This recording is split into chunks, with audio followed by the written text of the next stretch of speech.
Hi, I'm Adam in Wales and this is my board gaming vlog, and today I am going to talk to you a little bit about why I consider board games to be an art form just as much as any other art form. Now, what's the inspiration for this video? I suppose it's the disappointment I've felt recently at seeing a lot of not safe for work or sort of adult style versions of popular games that have emerged, or not even popular games necessarily, things popping up on Kickstarter with potentially offensive or politically incorrect themes. The most recent being a game about I can't even remember. It's about a black man, a gay man and a Jew going into a bar or something like that. I'm not suggesting you go and look at it. I'm not suggesting you buy it. I don't want to promote it. Okay, but it just... I wonder why I had such a reaction to it. And why I have such a reaction to games in general. Why I love these games so much. Why I get so enthusiastic about my favourite games. And it's because I consider board games to be an art form, and I was wondering, and so these things sort of feel like they cheapen that art form in some way. So maybe it's not an art form. Maybe board games aren't an art form. I've seen plenty of people on the internet, talking about games and saying they don't consider it in those terms. So if not an art form, then what are they? Firstly, I wanted to talk a little bit about myself, I suppose, and tell you a little bit about my own personal background and why I'm interested in this field. So I trained as a professional actor. I went to drama school, and I spent several years working in the theatre, touring with theatre productions, and also as a theatre maker, writer, director, dramaturg, deviser of theatre, those sort of things. So I had a great interest in storytelling and creation. I was writing a lot as well. So those things have, over the last few years, those things have petered out a little bit for me, but that was a massive part of my life for many, many years. I also have a job in healthcare. That's my sort of day-to-day job, and that's the exact opposite. There's not that much artistry involved there. There's a lot of technical skill and that sort of thing, but not sort of that creative, artistic side.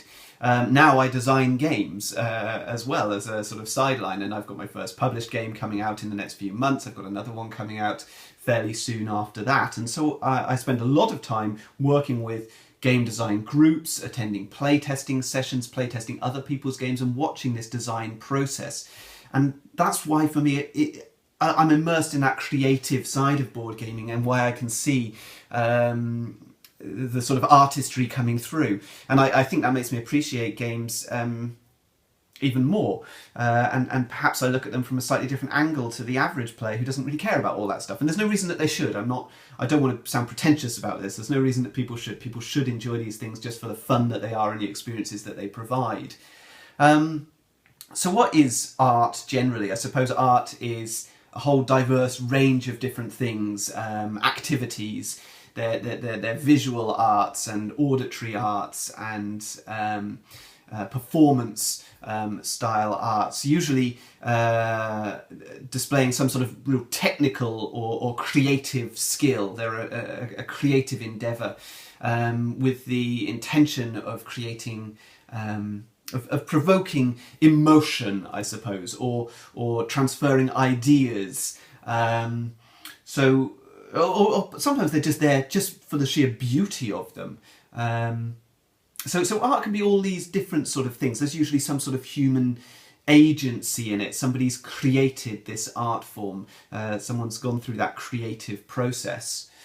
The oldest sort of original arts would have been the visual arts, so sculpture and image creation, that sort of thing. But that definition has broadened over time to include music and literature and theatre and film and dance and other performing arts, circus, and each of those things goes through a period of sort of reassessment and evaluation to say, is this an art form? When film first came out, is that an art form? When books were first around, is that an art form?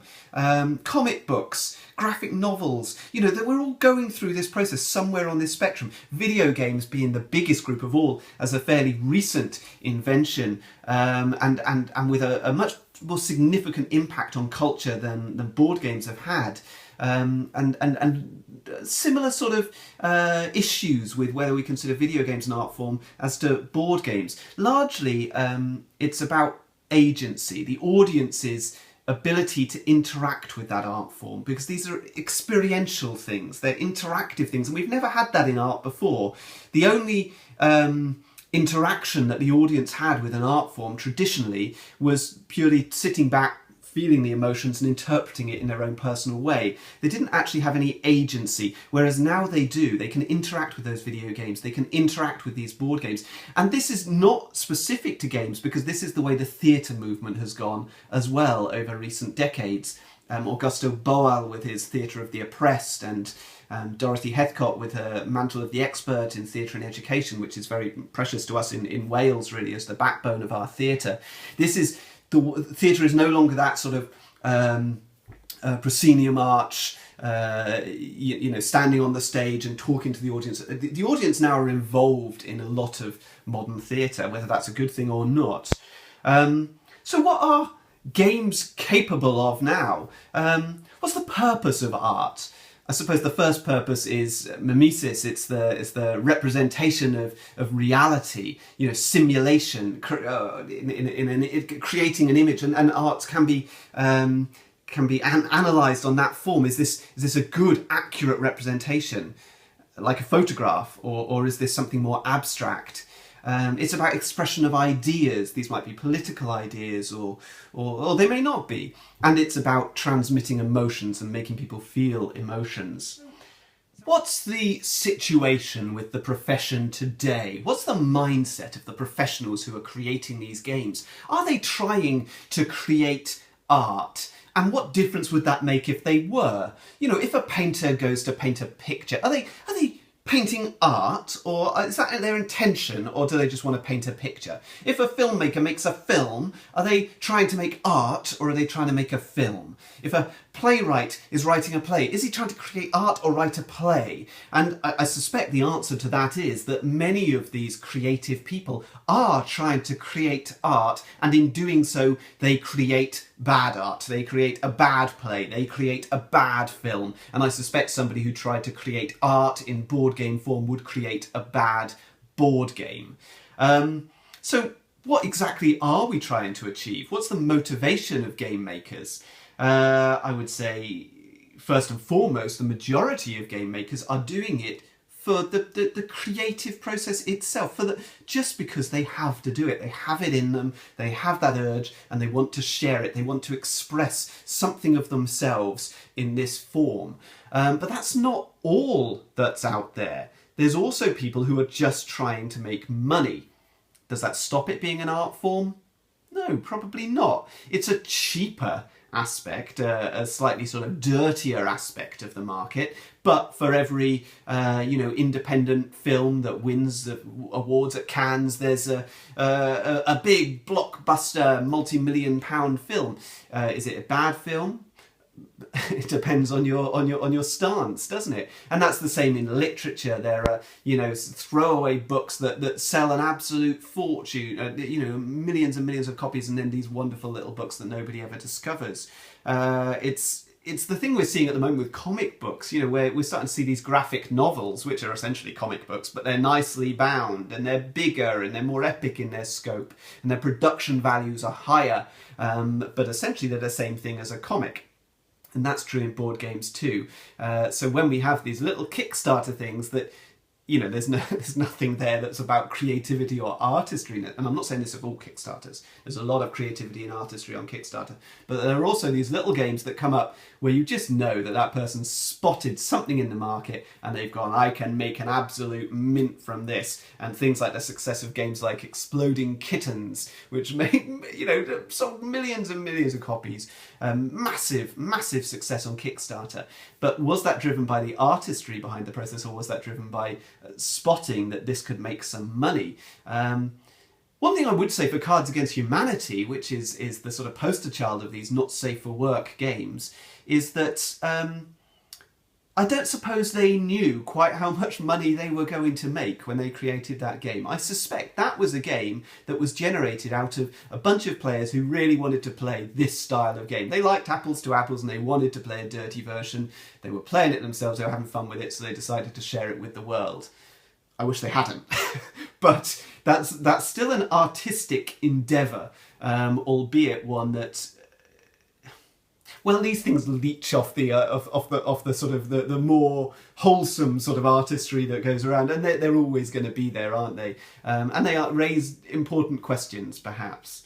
So the motivations are different. Now, what you're starting to see with board games, and you've seen over a number of years now, is the designer's name appearing on the box. It's got to the point where the designer is considered significant enough that they are the auteur, they are the figurehead for this game, even though the publisher puts a ton of stuff into it too. The designer gets their name on the box, and that suggests that the industry as a whole, particularly the hobby game side of the industry, does recognise the stuff as an art form, even if the players don't. Otherwise we wouldn't need to credit the creators in any real way.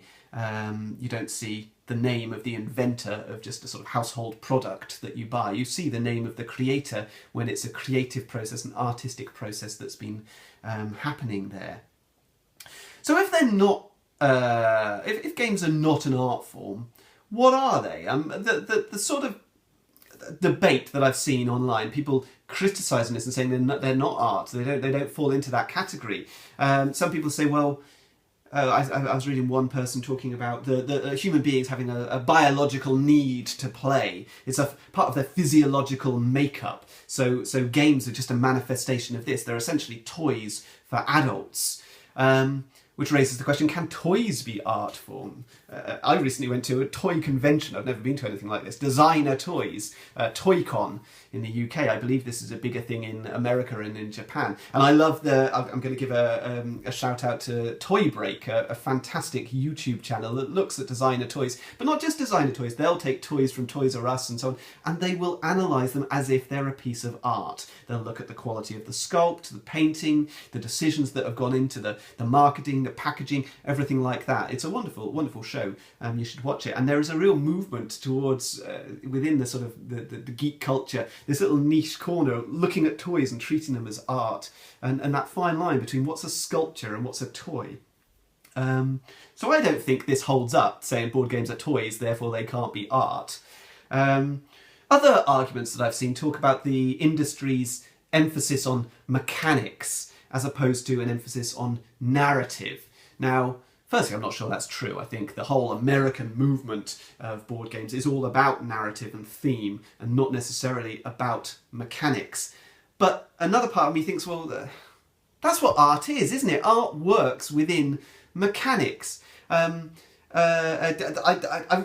is what I always turn to. Stephen Fry, The Ode Less Travelled, when I think about this, what is art? So he's talking about poetry specifically, but he says here, why should poets build themselves a prison? So if they've got something to say, why don't they get on and say it in the most direct manner possible? So he's talking about metre and verse here. Why do we lock ourselves down in form?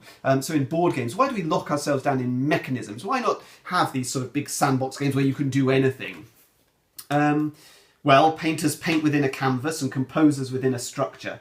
It's often the feeling of the human spirit trying to break free of constrictions that gives art its power and its correspondence to our lives, hedged in as ours are by laws and restrictions imposed both from within and without.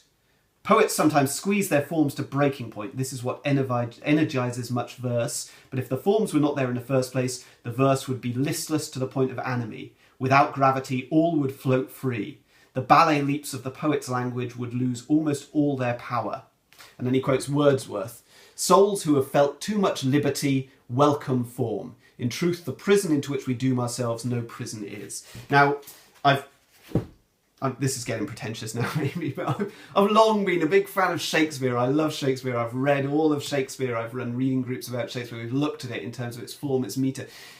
The emotion comes from the limitations we place on ourselves. A board game is a limited structure. If we're trying to create some sort of simulation, I talked about mimesis, the representation of reality.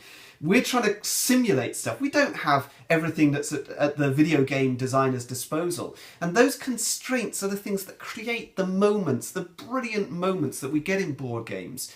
It's the very constraints that give us discipline and structure, and it's breaking free of those constraints that gives those big moments of innovation and those experiences of wonder and excitement. Anyway, I've rabbited on for ages, so I'm going to show you some games because that's what this vlog is really all about.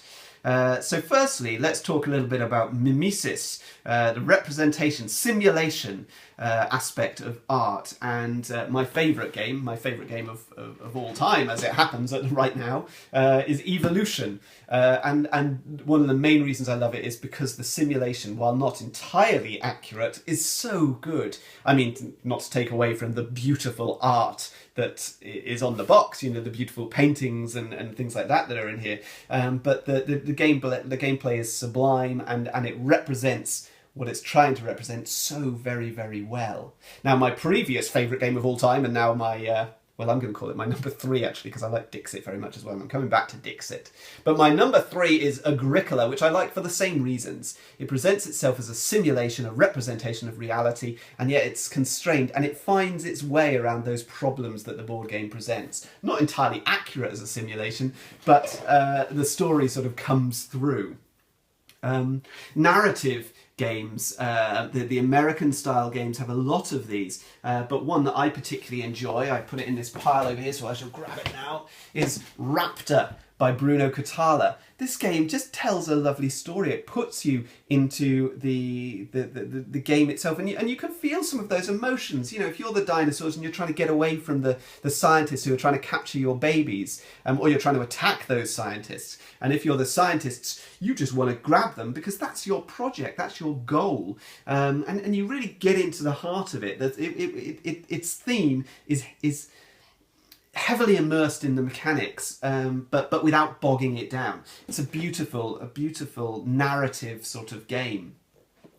In terms of technical skill, just purely looking at the beauty of the components, the production, the realisation of the game, Abyss is one of my very favourite games. Now it has beautiful artwork, it has beautiful components. The quality that Bombix have put into this, and they do it in some of their other games, well, in fact all of their games. Histrio is a lovely recent one, again a Bruno Catala game, and Takanoko. You know, just the sheer artistry in terms of the beauty of the components and the production values, that's a form of art in itself. And then if we start talking about art as provoking emotion, then we get into, well, what sort of emotions are we looking at? Well, there's the sort of competitive stuff. So when we get into our sort of abstract games, our chess-like games, there's emotion there. It's that deep competition, that need to beat your opponent. I don't feel that need too strongly, but I know other players do. And that's an emotional reaction to a game. So GIF is my example here. I love the whole GIF series, Yinch being my favourite, but GIF itself is a very, very good two-player abstract. In terms of creativity, we've got the party games and the storytelling games, and specifically, as I said, my number 2 favourite game of all time is Dixit, this version being Dixit Odyssey. Dixit being a game full of, again, beautiful artwork, but also provoking a creative response, forcing people to be imaginative, but not in too threatening a way. It is something that provokes real moments of sharing and getting to know other players. So emotional connections between players, I suppose. And then there's games that are all about action and suspense. And so you have games, I mean, I've talked a lot about liking flicking games. Cube Quest, where we're flicking these little cubes across the board and trying to knock other cubes off. That's just pure excitement. That's an emotional reaction in itself. Flicking it, the suspense of, am I going to achieve it? And then the disappointment when you don't. Very similar to dice rolling games. My example here is Dice Heist, this recent one by Brett Gilbert and Trevor Benjamin, which I think is an excellent little simple game for young players, families, plays quickly. It's very beautiful in terms of its the actual card art and that sort of thing, and just those nice moments of rolling a dice and do you achieve it, and the sure thing where you're almost certain you're going to achieve it and then you don't, and then the sort of Hail Mary sort of ones where you throw the dice and you achieve it against all the odds. Those provoke emotions too. Then we've got all those sort of this big movement towards social games, social deduction, betrayal, lying. So we're talking about games like Avalon, The Resistance, and Werewolf, and Sheriff of Nottingham, negotiation games like the old classic Bruno Fiduti, Dragon's Gold. So these provoke a whole load of emotions about, they're about interaction, about that feeling of being betrayed by your friends, essentially, but within the constraints of a game. So you can leave those emotions behind when you put the game to one side. I mean that comes to the fore sometimes in you see emotional reactions in players when they can't separate reality from the game, and they get very disappointed when people attack them or take their stuff. I must admit, I'm not a player who thrives on heavy conflict games. I don't like it when people destroy what I'm doing. I kind of like that multiplayer solitaire where I can get on with my little puzzle and we can be a bit competitive and we can be social across the table. But I don't like people crushing whatever I'm doing. But that's because I'm having an emotional reaction to the game, which is exactly what we're looking for in an art form. And finally, I wanted to mention about sort of push your luck. Well, actually, this isn't quite finally, but push your luck games. My favourite push your luck game is Auf Teufel komm raus from Zock Verlag, which is one of my favourite publishers. So Auf Teufel komm raus is a fantastic German, almost like a gambling game, but it's a push your luck game. The moments of being brave and yes, one more, I'm going to do one more, and then the disappointment in yourself when you've pushed it too far and you know that you really shouldn't have, because you're a gambler, really. And I also talked about earlier about art being about expressing ideas, sometimes political ideas, but they can be any sort of ideas, really. And I think one of the biggest things for me in appreciating board games as art is looking at innovation, and the way that people work within these constraints, and then suddenly somebody will break free and there'll be something completely new. The classic example was Dominion, when that came through with its deck building as a new genre, totally new. Nobody had done anything like it, and recently we've seen these legacy games coming through. One a couple of years ago, this game Witness, totally unlike any other games that I've seen. This is a sort of Chinese Whispers style thing where we're trying to solve murders or different sort of crimes, but we're doing it by whispering to the person next to us, and then they whisper to the next person, and it goes around the circle, and you try and piece together the clues that you're hearing from everybody, but you're only hearing a part of the puzzle each time. It's a fantastic game, unlike anything else. And those moments of innovation, I find, they do affect me, and that's what makes it an art form. Anyway, I've rambled long enough, so I'm going to leave it at that. I hope you found this lecture, I'm going to call it a lecture now, I hope you found this lecture interesting, and if you liked it, please watch some more of my videos. They won't all be quite as what should we call it, they won't be quite as pretentious, let's say that, as this one. We'll talk about games a little bit more. So I'm Adam in Wales. On Twitter you can follow me at BoardGameWales, and on Board Game Geek I'm Adam78. Thanks very much for watching. All the best.